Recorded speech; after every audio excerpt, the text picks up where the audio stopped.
This channel does not promote any violent, harmful, or illegal activities. All content provided by this channel is meant for an educational purpose only. আরে কম দে কিন্তু খাঁটি দে। MDH Kashmiri লাল লঙ্কার গুঁড়ো। নমস্কার, দেখছেন TV9 Bangla, আপনাদের সঙ্গে রয়েছে আমি শুভজিৎ মিত্র। আর এই মুহূর্তের একটা বড় খবরের দিকে নজর রাখতে হচ্ছে। বড় খবর নিঃসন্দেহে ওবিসি মামলায় বড় ধাক্কা রাজ্য সরকারের। রাজ্যের নতুন বিজ্ঞপ্তিতে অন্তর্বর্তী স্থগিতাদেশ হাইকোর্টের বড় খবর। 140টি জনজাতিকে নিয়ে রাজ্য সরকার নতুন বিজ্ঞপ্তি 31শে জুলাই পর্যন্ত। 31শে জুলাই পর্যন্ত স্থগিতাদেশ জারি করলো হাইকোর্টের ডিভিশন বেঞ্চ।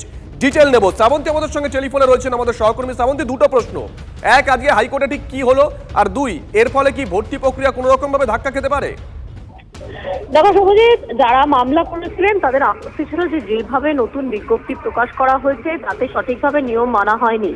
যারা নতুন প্রায় 140টি জনজাতির উল্লেখ করেছে রাজ্য সরকার এই নতুন বিজ্ঞপ্তিতে, যেখানে নতুন জাতিগোষ্ঠী হিসেবে তাদের ওবিসি সম্প্রদায় ঘোষণা করা হয়েছে, যে নিয়মের উপরে ভিত্তি করে এই সংরক্ষণ করা দরকার সেটা সঠিকভাবে মানা হয়নি।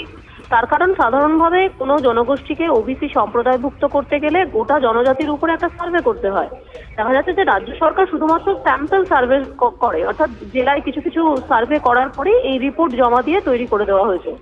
এ নিয়ে দুদিনের শুনানিতে অসন্তোষ প্রকাশ করেছিলেন বিচারপতিরা।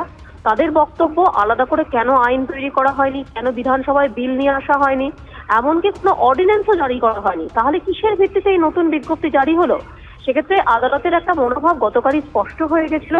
যদিও রাজ্য সরকারের যুক্তি ছিল যে যারা মামলাকারী তারা কোনোভাবেই এক্ষেত্রে প্রভাবিত নন। আজকের অন্তর্বর্তী নির্দেশ দেওয়া হয়েছে এই সমস্ত বিজ্ঞপ্তির উপরে, যেখানে রাজ্য সরকার জানিয়েছিল যে প্রায় 140টি জনজাতির মধ্যে ওবিসি সম্প্রদায়ভুক্ত তাদেরকে নতুন করে নথিভুক্ত করা হচ্ছে, সেই সমস্ত বিজ্ঞপ্তির উপর অন্তর্বর্তী নির্দেশ থাকছে। যদিও এটা কোনোভাবেই প্রভাব পড়ছে না যারা নিয়োগ বা কলেজে যে সমস্ত নিয়োগ আটকে রয়েছে তার উপরে। তার কারণ 2010 সালের আগে যারা 1993 এর আইন মেনে ওবিসি সার্টিফিকেট পেয়েছেন তাদের ক্ষেত্রে এই রায় কোনো রকম ভাবে অন্তরায় হবে না। ফলে এখন দেখার যে কোনো রকম ভাবে নিয়োগ প্রক্রিয়া রাজ্য সরকার আদৌ করছে কিনা, নাকি আদালতের এই অন্তর্বর্তী নির্দেশকে ঢাল করে তারা ফের নিয়োগের উপরে আপাতত কোন রকম নিয়োগে বাধা দিয়ে রাখছে। ধন্যবাদ শ্রাবন্তী।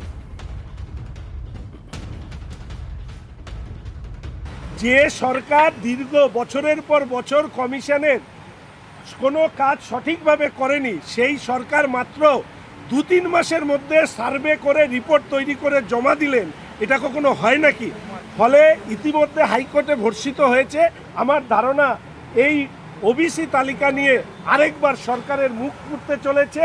কিন্তু সরকারের মুখ পোড়ার থেকেও বড় ব্যাপার, এই রাজ্যের ছাত্রছাত্রী থেকে অসংখ্য কর্মপ্রার্থী সহ অন্যান্যরাও বিপদগ্রস্ত হতে চলেছে।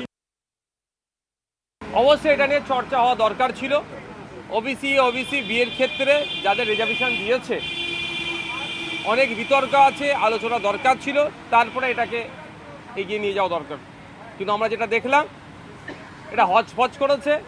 ওবিসি এতে যারা ছিলেন তাদেরকে অনেক ক্ষেত্রে ওবিসি বিতে পাঠিয়ে দিয়েছেন, বড় জনগোষ্ঠী শেরশাবাদিয়া থেকে শুরু করে আরও যারা আছেন, এরকম অনেক হচপচ হয়েছে। এটা হয়তো আগামী দিনে যদি ঠিকঠাক না করে, দেখবেন প্রথমে আমরা চিঠি দিচ্ছি, চিঠি দেওয়ার পরে যদি রেকটিফাই না করে আইনি লড়াই আমরা লড়বো।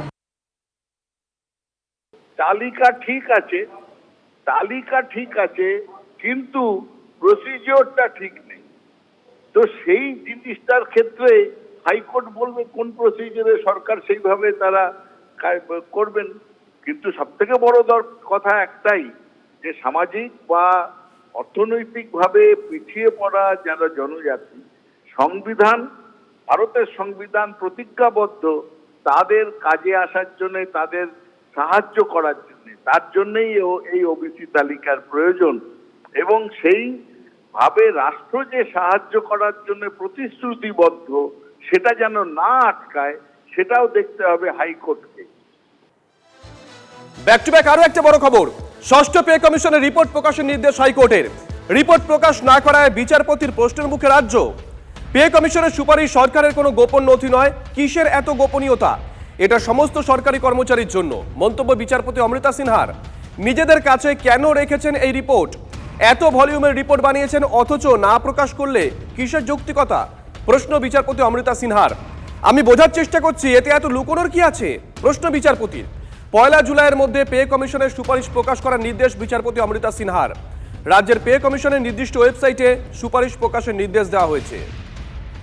যদি এমডিএচ কিচেন কিং কিচেনে থাকি তো আমরা যা ইচ্ছে তৈরি করতে পারি। বেগুনের ভর্তা, আলু কপি, ভিন্ডি মশলা, আরো অনেক কিছু। MBH